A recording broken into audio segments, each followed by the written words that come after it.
मऊ जनपद के मधुबन तहसील में प्रकाश हॉस्पिटल एवं ट्रामा सेंटर द्वारा हार्ट अटैक के बढ़ते मामले को लेकर एक विस्तार में सेमिनार आयोजन किया गया था। कार्यक्रम में क्षेत्र के लगभग 50 से अधिक चिकित्सकों की उपस्थिति रही।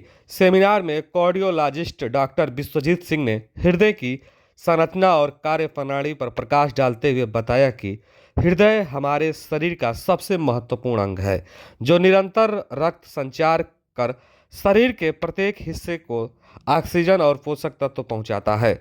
उन्होंने कहा कि धमनियों में ब्लॉकेज, उच्च रक्तचाप, मधुमेह, धूम्रपान, तनाव, असंतुलित जीवन शैली हार्ट अटैक के प्रमुख कारण हैं। डॉक्टर विश्वजीत सिंह ने छाती में तेज दर्द, बाएं तरफ जबड़े में दर्द, अत्यधिक पसीना, घबराहट, सांस लेने में तकलीफ हार्ट अटैक के प्रमुख लक्षण बताते हुए कहा कि ऐसे अगर लक्षण दिखाई दें तो तुरंत चिकित्सक से सलाह लेनी चाहिए और समय समय पर उपचार मिलने से जान बचाई जा सकती है।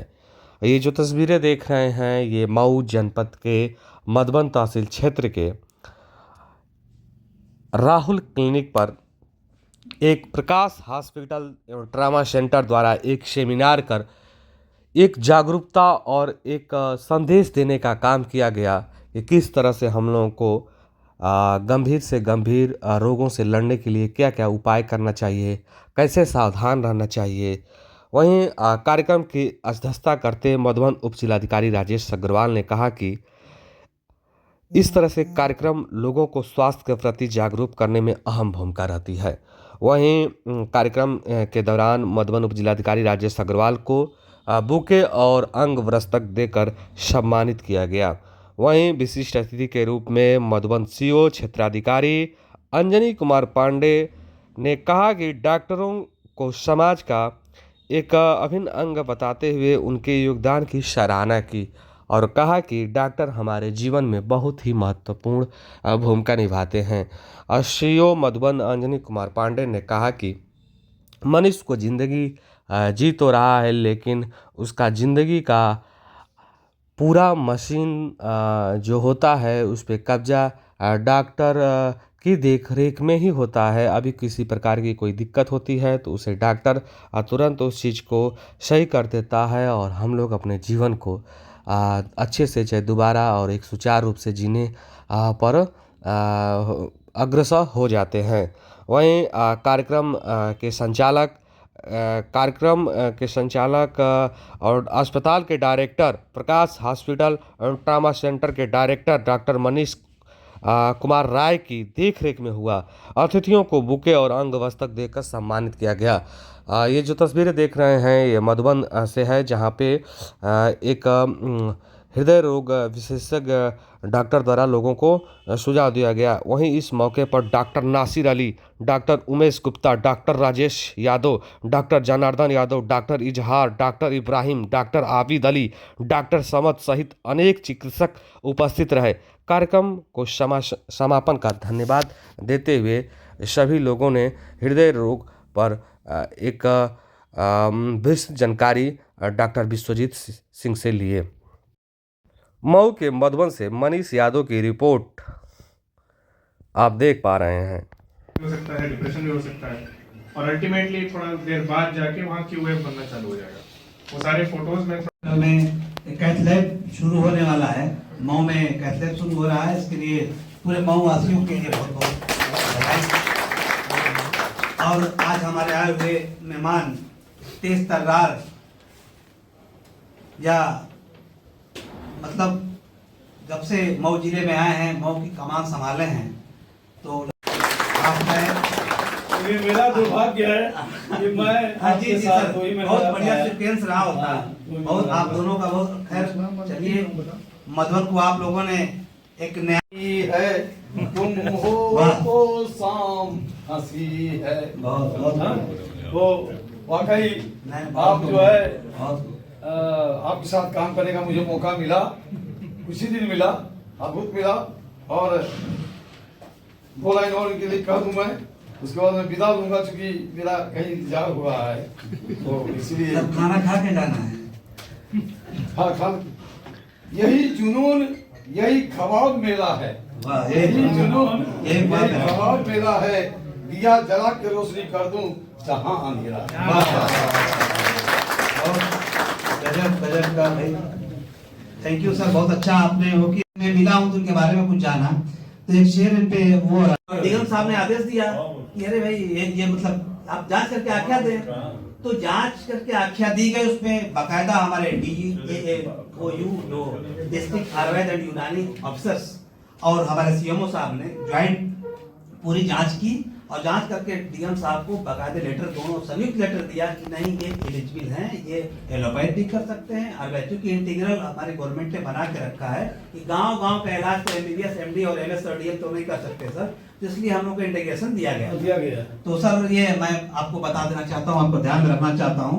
तो खैर वो कहीं कंपाउंडर जब सिजेरियन करने लगा, वो प्रॉब्लम है, उससे सर हम लोग बिल्कुल उससे एग्री करते हैं कि वो गलत हो रहा है। डॉक्टर मनीष सर और आपके प्रयास के जो लोग भी हैं, आप लोग एक पूर्वांचल में जो चिकित्सा जगत में जो एक नाम फेम और जो लोगों के लिए सर आप लोग कर रहे हैं, एक सभी चिकित्सकों के तरफ से और हर आदमी की तरफ से एक मैं सर रिक्वेस्ट एक डिमांड कर रहा हूँ कि सर वो भी हमारे मऊ जिले में होना चाहिए।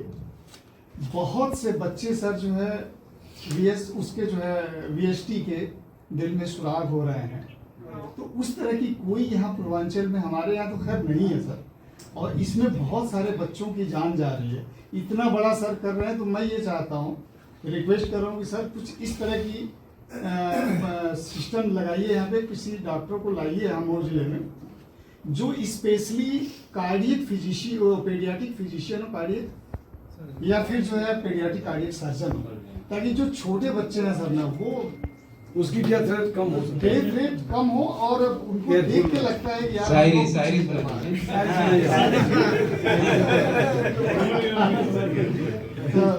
शायरी सुनना चाहते हैं सर, तो ठीक है।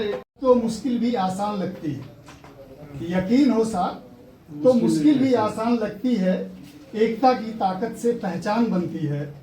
कदम मिलाकर चलो मंजिल करीब आएगी, कदम मिलाकर चलो मंजिल करीब आएगी, हौसले बुलंद हो तो तारीख लिखी जाती है। का आयोजन किया गया है और क्या निर्देश दिए गए हैं या गाइडलाइन दी?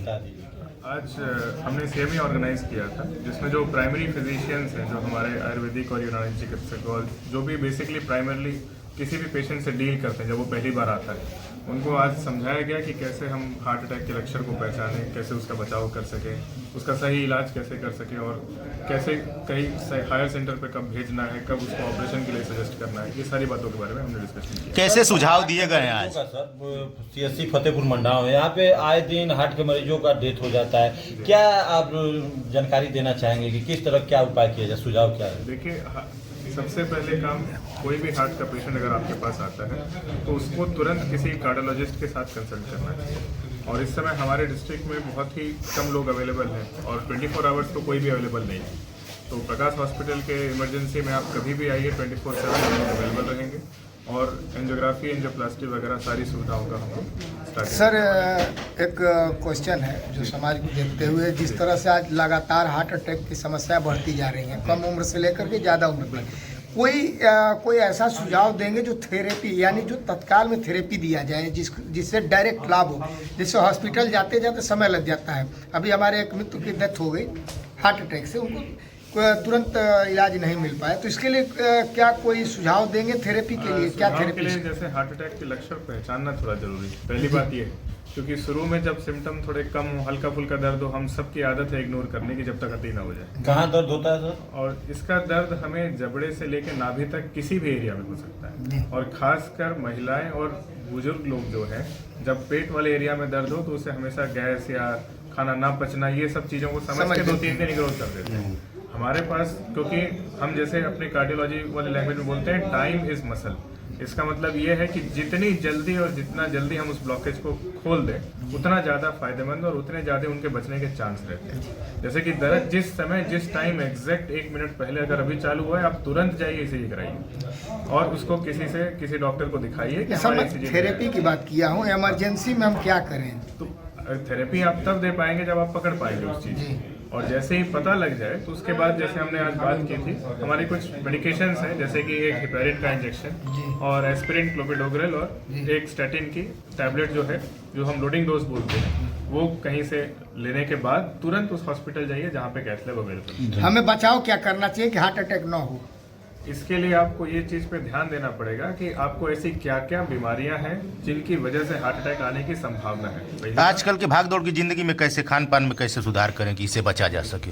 खान पान में आप ये सुधार कर सकते हैं कि सबसे पहले हमारा प्रॉब्लम है कि हमारी टाइमिंग फिक्स नहीं है, क्योंकि ज़्यादातर हम लोग क्या करते हैं कि खाने वगैरह पे स्ट्रेस देते हैं कि काम हमारा चलता है, रात में 12 बजे भी खा लिया और कभी हमारी नींद पूरी नहीं हुई, कभी अगले दिन सुबह खाया ही नहीं, डायरेक्ट दोपहर में खा रहे हैं। तो हमारी टाइमिंग हमेशा नियमित होनी चाहिए, रूटीन एक फिक्स होना चाहिए और मात्रा हमारे डाइट और काम के अनुसार होनी चाहिए। डाइट में क्या उपयोग करें डॉक्टर साहब? डाइट में जैसे हमारे यहाँ पे सबसे कम चीज़ों पर ध्यान दिया जाता है, जो हमारे एक प्रोटीन होता है डाइट में, वो उसका इंटेक बहुत कम है हम लोग की तरफ। और एक मोटा मोटा हिसाब अगर देखें तो जिसका जो वजन है अंदाजन उसको उतना या उससे 1.5 गुना प्रोटीन तो एटलीस्ट खाना ही चाहिए।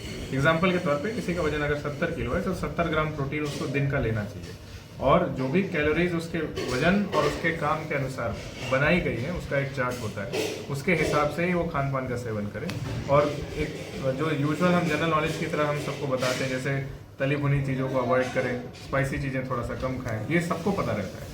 बट डिटेल में अगर आप जैसे अपना खाना पीना हम देखते हैं तो जैसे राइस हम लोग की प्लेट में इतना ज़्यादा रहेगा, दाल इतनी सी रहेगी, और तो दाल जैसे प्रोटीन का एक सोर्स है वो थोड़ा कम रहता है। और जो लोग नॉनवेज खाते हैं उनके लिए बेस्ट प्रोटीन सोर्स है अंडे का सफ़ेद वाला पार्ट, वो आप जो भी नॉनवेज पसंद करते हैं वो उस चीज़ का सेवन कर सकते हैं। धन्यवाद। 3 घंटे बाद आएगा, ठीक है। अगर इसी चीज़ से अपफ्रंट लगता है तुरंत आपको करना क्या वो मैं थोड़ा बताता हूँ, बट मोटा मोटा ये है। दूसरी बात, सबसे जो हमारी टिपिकल कंप्लेन होती है जिनका ब्लॉकेज हो और अभी हार्ट अटैक ना आया हो, उनका रहता है कि हमारी सांस फूलती है या चेस्ट पेन होता है जब हम कुछ काम करते हैं। काम करने से मेरा मतलब जैसे थोड़ी दूर चल रहे हैं, 100 मीटर 200 मीटर इस टाइप से, और आप थोड़ा सा, क्योंकि हम लोग के लोग क्या है ना, चीज़ों को ध्यान से सुनते नहीं है, वो घुमा के वही बोल देंगे। तो मैं उल्टा क्वेश्चन पूछता हूँ, क्योंकि सबको पता है कि रेस्ट करने के बाद आराम हो ही जाएगा। अगर वो रेस्ट करेगा चेस्ट पेन कम हो जाएगा, तो आप उल्टा पूछिए कि क्या रेस्ट करने से पेन बढ़ जाता है, तब वो हाँ नहीं बोलेगा। अगर वो बोलता है कि नहीं पेन नहीं बढ़ता है, तो इसका मतलब वो आपकी बात समझ रहा है और समझने के बावजूद मना कर रहा है। तब आप ज्यादा स्पेसिफिक हो सकते हैं किसी भी क्वेश्चन के लिए, क्योंकि ये हमारी मेंटेलिटी है। अगर कोई चीज हमें नहीं पता है तो हम बस हाँ मिला के आगे बढ़ जाते हैं।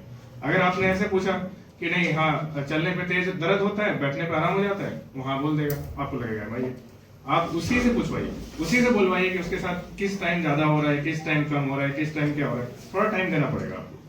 तो इसको हम लोग क्रॉनिक कोरोनरी सिंड्रोम के कैटेगरी में डालते हैं। एक एसीएस जो मैंने शुरू में समझाया था और एक सीसीएस होता है। तो एसीएस में 3 कैटेगरी है। एक जिसमें खाली ईसीजी खराब हो, जिसको हम अनस्टेबल एंजाइना बोलते हैं, ईसीजी नॉर्मल भी हो सकता है। दूसरा जिसमें ईसीजी भी गड़बड़ हो और ट्रोपोनिन भी पॉजिटिव हो, जो एनस्टेमी होता है। और तीसरा एसटी एलिवेशन है, वो आप लोग डायरेक्ट इसे देख के आप लोग बता देते हैं। तो ये तीनों ही सिनेरियो में आपको अर्जेंटली कैथ लैब ही भेजना है, इसमें कोई इफ एंड बट नहीं है। दूसरी बात, अगर ये डायग्नोज आपने किया तो आप क्लिनिक में क्या कर सकते हैं, आपको हेपेरिन का एक डोज देना है। हेपेरिन के आपके पास 2 ऑप्शन है।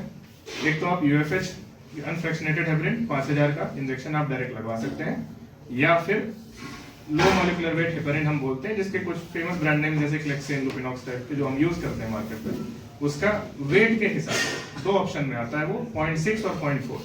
ठीक है, जो लगे थोड़े बहुत हट्टे कट्टे मरीज हैं, मोटे हैं, हाई डोज साइन कर सकते हैं, उनको आप 0.6 दे सकते हैं। और अगर थोड़े बूढ़े लोग हैं जिनको ब्लीडिंग ज्यादा है, उनको आप 0.6 दे सकते हैं।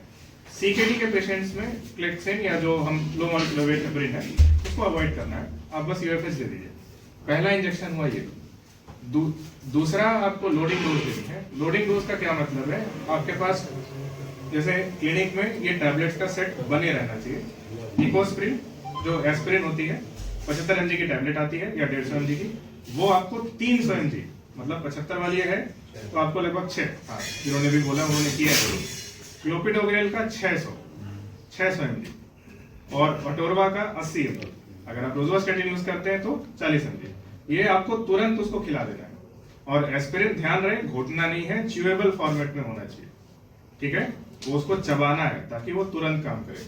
हम ये लोडिंग क्यों दे रहे हैं, क्योंकि अगर आप नॉर्मल 75 mg वाली टैबलेट अगर देते हैं तो उसको ब्लड पे आके काम करके प्लेटलेट इनहिबिट ये सब करने में 2-3 घंटा लगता है, उसमें और ज्यादा टाइम लगता है। क्योंकि और अगर आप डायरेक्ट 300 हम लोड इसलिए करते हैं ताकि बॉडी वेट के हिसाब से वो ड्रग डिस्ट्रीब्यूट हो जाए और इमीडिएट उसको काम हो जाए, पेन रिलीफ नहीं होगा इससे, इस बात का ध्यान रखिएगा। तो ये दूसरा काम था। तीसरा काम है आपको तुरंत बीपी और सैचुरेशन उसका चेक करना है। ब्लड प्रेशर अगर हायर साइड है तो इमीडिएटली आप उसको डाउन ना करें, ठीक है, उसमें रिस्क रहता है स्ट्रोक होने का। खाली जितना भी बीपी है उसका बस 25% ही कम करना है। अगर वो बहुत इफ एंड बट 4-5 अलग कंडीशंस हैं जिसमें तुरंत डाउन करना रहता है, जैसे अगर हेमरेजिक स्ट्रोक हो गया, आपको स्ट्रोक सस्पेक्टेड है, सर में ब्लीड हो गया है, तो आपको इमीडिएटली डाउन कराना पड़ता है, डिसेक्शन हो डाउन करना पड़ता है, तो वो चीजें अलग सिनेरियोज हैं। बट एमआई के पर्सपेक्टिव में बहुत जल्दी हमें बीपी डाउन नहीं कराना है, ठीक है, इस चीज को ध्यान रखें। तो क्योंकि ये बोला जी, ठीक, सारे देश में एंटर कर रहे हैं